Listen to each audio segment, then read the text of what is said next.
Hi everyone, I'm Dan Stobbs, Head of Social Media here at BlueSky PR, and this is another recruitment marketing Q&A here live on Twitter and Periscope. I should just be joined shortly by our account director, Steph King, who is just joining us in the chat at the moment. Let's see if this works.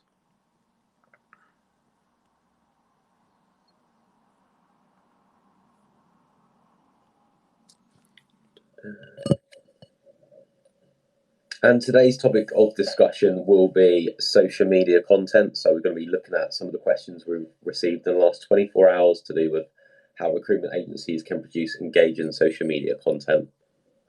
And I believe Steph is just joining us right now. Can you hear me, Steph?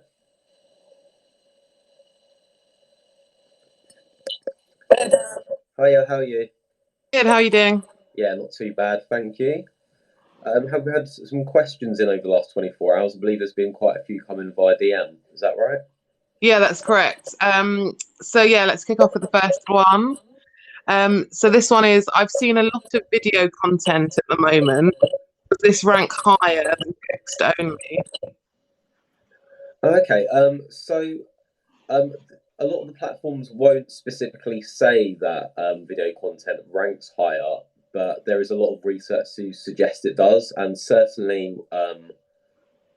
So if I just go through some of the platforms, so for example, if you log in onto LinkedIn, a lot of the content you see when you're scrolling through your feed is video content, particularly from personal profiles. So the data I've certainly seen, and in my own experience, if you're producing some talking head video content and you push it out on your personal profile, it does get a lot more reach than other content such as text only posts or imagery. Um, when you're a company page on LinkedIn, you don't get as big as reach as the personal profiles with video content. But what I have found works really well is if you use a personal profile and then cross share that to a company page, that works really well in terms of getting a wider reach and traction. Twitter again has a little bit more reach with video content, but not so much compared to LinkedIn. And with Facebook, video content does get a big boost in the feed, but in particular, Facebook Live does very well.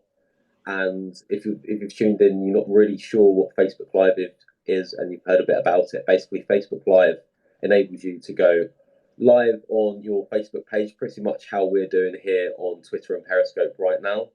And the benefit of that on Facebook Live, if you've got a large audience on Facebook, on the app on your phone, if one of the pages that you follow goes live, you get a notification on your phone. And if you're a user and you're scrolling through your feed, all the Facebook Lives that are happening go straight to the top of your feed. So I would recommend looking at how you can implement video content across the platforms, whether that's recorded or live video, because it is a lot more engaging than standard content, and particularly the live video aspect.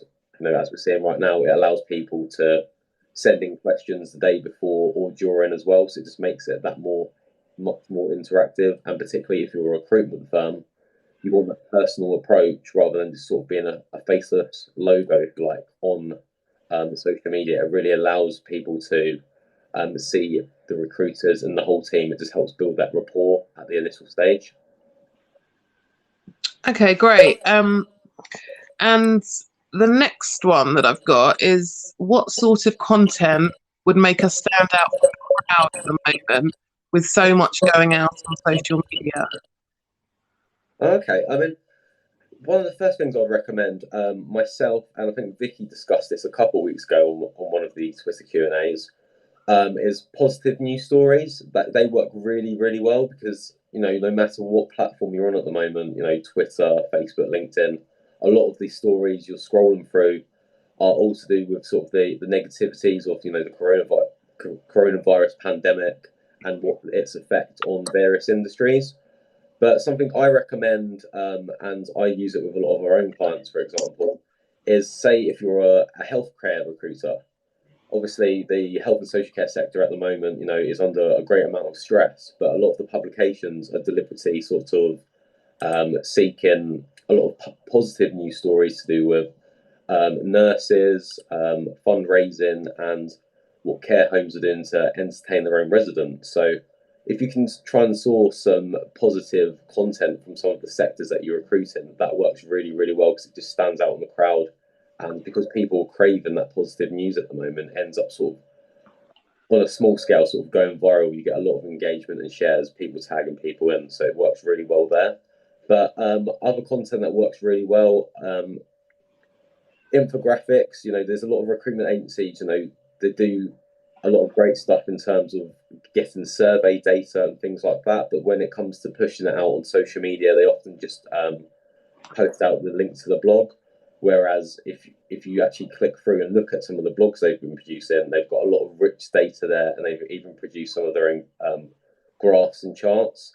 So look at how you can really captivate the audience and stop them from scrolling past your content, but putting some of the graphs in your posts, particularly ones that show a big uplift or a big contrast, because those work really, really well. But also relating to that, I'd say branding. Again, I don't know about you, Steph, but there's still a lot of recruitment agencies out there that don't make use of their brand. They might not use their full brand palette when they're producing imagery on social media, or they might just use a couple of standard fonts that aren't even the brand font. And if you're familiar with that brand, you end up sort of realizing and going, "Oh, hang on a second, that's not part of their branding." And again, for example, if we go back to like the graphs and charts example, if you do a fully branded graph and chart in your brand colors with all the brand guidelines and stuff, and it's in your feed, it helps people build rapport with your brand. They really recognize it from the start. And again, things like, rather than just posting out your blog, create a nice image for the blog as well, and use text overlays in some of your brand colors and stuff like that, because it really just drives brand recognition from the initial stage. Because I think that's personally one of my biggest bugbears when I scroll through feeds in the recruitment industry and other industries, when people don't make use of their brands. Because at the end of the day, if you want to stand out on the feeds and in people's minds, you need that strong branding. So I always recommend, look at your branding and implement that across all your social media imagery, because it will really, really help you stand out there. Yeah, I think that's a really interesting point in terms of that familiarity. And it's something we talk about a lot. Sort of a big part of brand building is creating that sort of familiarity in the market, so people sort of gravitate to your brand. So the next question we have is: should we replicate the same content on Twitter, LinkedIn, and Instagram? Okay, I would say no, and there's two main reasons for this. The first one is each platform is slightly different in terms of the algorithm and the content that it lets you produce. So again, for example, if you look at Instagram, that's a very visually driven social media platform.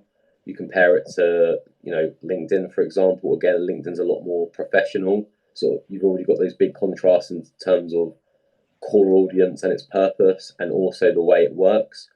But also across all your platforms, not only do you have differences in what they allow you to do, but again, you're going to have a difference in your audience. So again, a lot of recruitment agencies tend to use Instagram for employer branding purposes.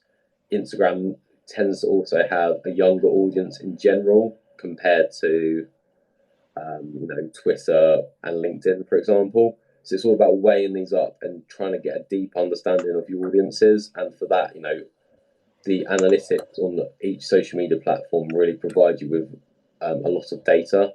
But not only that, I would also get your recruitment consultant team involved. When they're picking up the phones, engaging with candidates and clients, just get them to ask some of the questions. Ask them what social media platforms they're using at the moment, because that provides you with a bit more rich data and a bit more relevancy, because you can see the audience who you're directly talking to at the moment, where they are. So I would definitely recommend having a different approach for each audience and platform, because that way you can really maximise your ROI there. And again, particularly, I guess, for example, LinkedIn, again, you're going to tend to have an audience there which is a bit more professional, whereas, your recruitment agency might not fit naturally on Facebook, for example.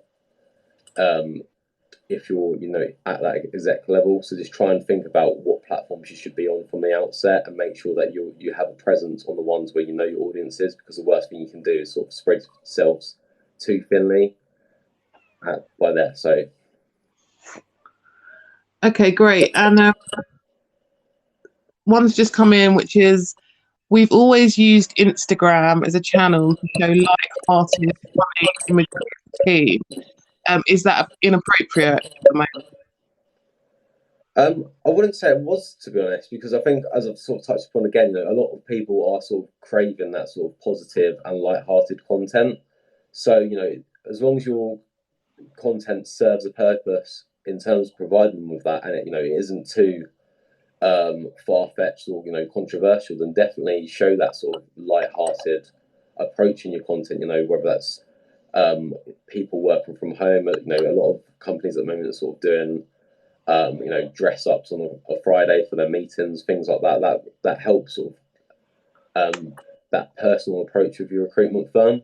But also, I've seen a lot more in the past couple of weeks as well. Recruitment firms who might have used Instagram for strictly light-hearted content, they're introducing other elements as well, because they recognise during this pandemic, people are spending a lot more time across all the different social media platforms. So not only are they providing them with sort of that type of content, but they're also looking at sharing occasional job ads, promoting some of their CV tips, ebooks, and things like that.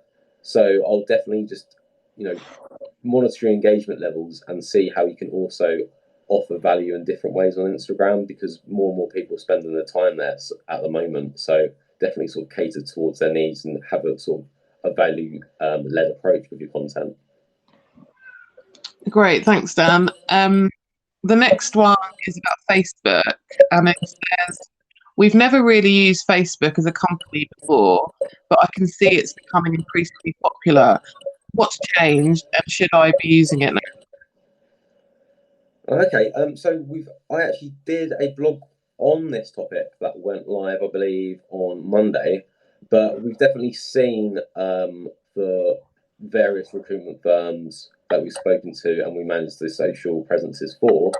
A lot more people are spending time on Facebook because, again, out of all the social media platforms, it's arguably been around the longest, and it's the easiest way for friends and family to stay up to date with one another, to see how everyone's coping with the lockdown and the overall pandemic, and just a way of staying in touch with each other.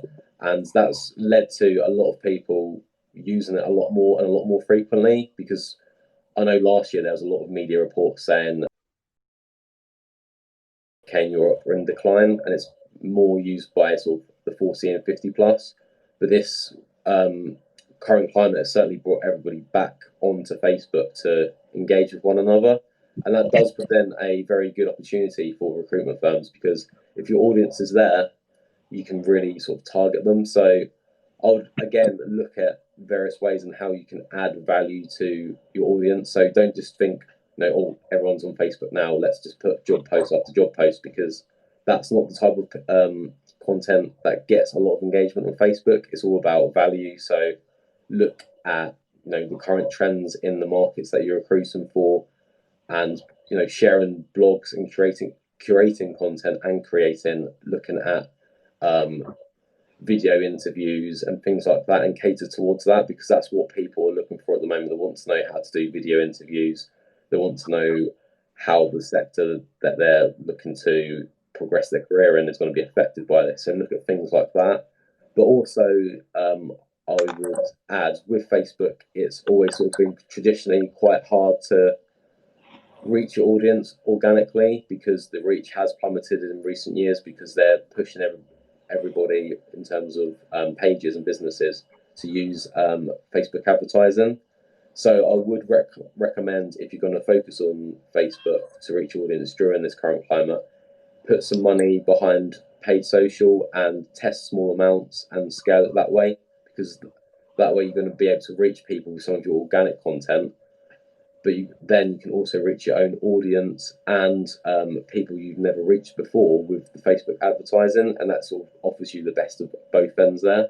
But I would, if you're recruiting for sort of low level to sort of mid level and graduate, those audiences, Facebook right now is very much a great idea in terms of focusing on, in terms of building up your candidate base and generating engagement. Great, thanks, Dan. Just having a quick look. I think that's the last question that's come in. So yeah, I certainly found that really useful. So thanks for answering all those questions, Dan. That's okay. So I think we also wanted to say that we've had a few people in the last week saying they quite like to join the Wednesday Q&A, but was there opportunity for any other days? So we've done this whole month on Wednesday. So I think next month, May, we're going to move it to a Monday and see how that goes. Obviously, anyone can, if they can't join live, can view our website for the write-up afterwards. And we've also spoken to quite a lot of people about doing training and webinars. So we thought it might be quite a nice idea to alternate. So every other week we'll do the Q&A, and then the following week we'll do either a webinar or a training session. So just want to let everyone know that as well. Yeah, that was fantastic. So, and just to clarify, because I'm not sure, you broke up on my end a little bit there. I'm not sure if everybody else heard that, but that's from next Monday, isn't it? We'll be moving this sort of bi-weekly, so next Monday at 12 p.m. Yeah, perfect. Cool. All right, Steph, thank you so much. And if anyone else who's watched this right now or on demand later on, if you've got any questions, contact us in the usual ways by tweeting us directly on Twitter or at the BlueSky address as well. We're always happy to help. So thank you very much. Cheers. Thanks, Steph. Sam. Bye.